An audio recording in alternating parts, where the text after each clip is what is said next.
O que é equilíbrio químico? Um equilíbrio químico é a situação em que a proporção entre os reagentes e produtos de uma reação química se mantém constante ao longo do tempo. E onde nós podemos observar melhor é nesta equação, onde A mais B e V1 seria a velocidade da reação direta e V2 a velocidade da reação inversa, C mais D. E o equilíbrio químico ocorre por aí, quando uma reação reversível, a velocidade da reação direta é igual à velocidade da reação inversa, que uma vez atingido o estado de equilíbrio, as concentrações de reagentes e produtos permanecem constantes, como observado na equação. Condições para a ocorrência de um equilíbrio químico. Conforme exposto, o equilíbrio químico só ocorrerá se a reação for reversível.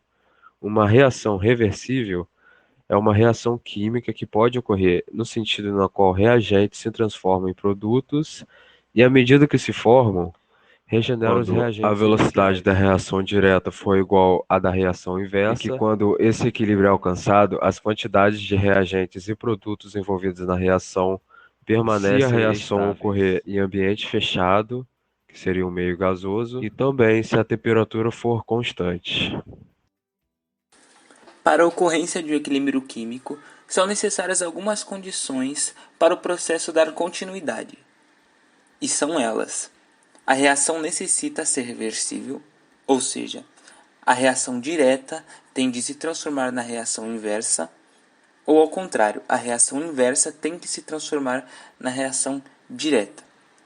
Outra coisa é a igualdade da velocidade de reação direta inversa. As duas velocidades precisam estar iguais. A reação também deve ocorrer em um ambiente fechado, no meio gasoso. E a temperatura de ambas necessita ser constante. Para maior facilidade, o equilíbrio químico pode ser representado por gráficos. Esses que estão no slide 4, são 3 tipos de gráficos. Mas o gráfico do equilíbrio químico sempre apresenta as mesmas variáveis. No eixo X nós temos o tempo. E no eixo Y nós temos a concentração de mol. E qualquer curva que descenda, uma curva descendente, sempre vai pertencer um reagente. E a curva que ascende, uma curva ascendente, sempre vai pertencer a um produto. Analisando os 3 gráficos do slide, podemos perceber que o primeiro gráfico ocorre um processo de concentração igual, quando no instante t, a reação inversa e a reação reversa se tornam iguais, elas se igualam, mostrando que o equilíbrio químico se mantém fixo. Ele não cambaleia nem para o lado esquerdo, nem para o lado direito, ele não se desloca. Isso resulta também uma mesma intensidade da reação. Já no segundo gráfico, o gráfico do meio, quando depois do equilíbrio, a concentração dos reagentes fica maior do que a dos produtos. Isso nos mostra também que quanto mais a quantidade de reagente, a sua reação inversa ocorre de modo mais intenso. Isso aí vai levar a reação a deslocar-se sempre para o lado esquerdo. Quando a reação inversa então ocorrer de modo mais intensivo, quanto mais tiver, maior o deslocamento para a esquerda vai ser. E no terceiro gráfico ocorre o inverso do gráfico anterior, o qual a concentração dos produtos é maior. Então a reação direta, a formadura de produtos, ela fica mais intensa.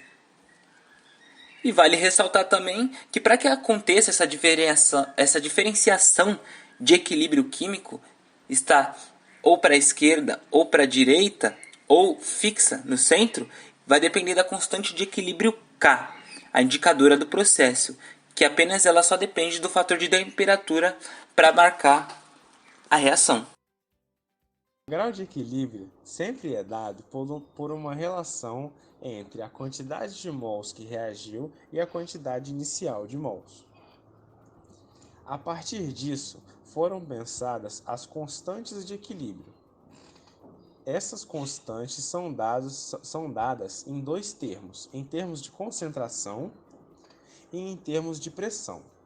Em termos de concentração, Ela é a relação estabelecida entre as concentrações molares dos produtos e a concentração de reagentes. Para isso, usaremos a equação inicial de equilíbrio como base, porém, agora será na parte de cima do numerador os produtos e no denominador os seus respectivos reagentes.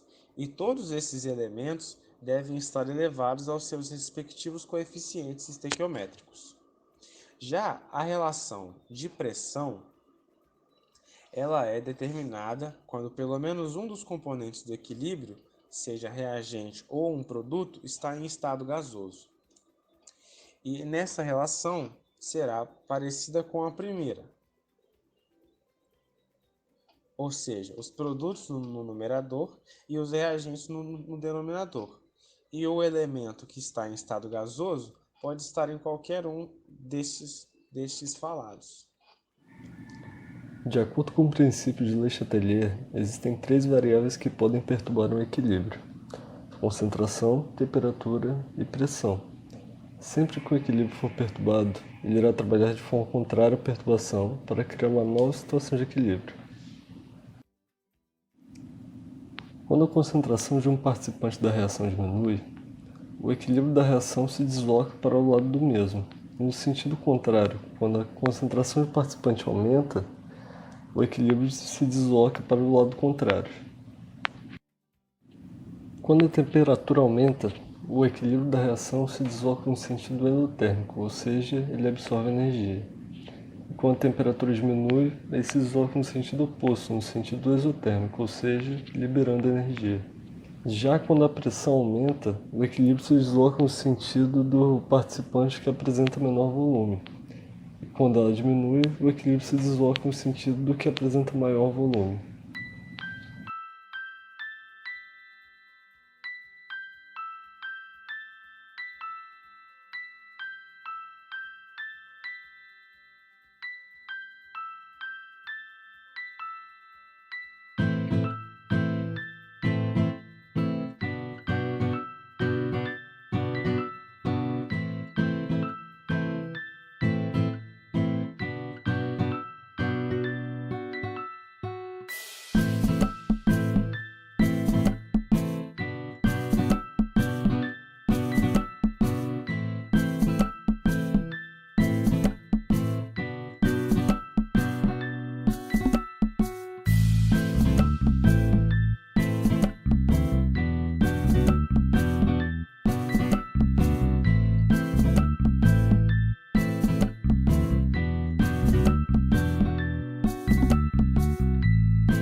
Inicialmente, antes da adição do azul de metileno, temos na solução a presença de ácidos carboxílicos e sais de ácidos carboxílicos.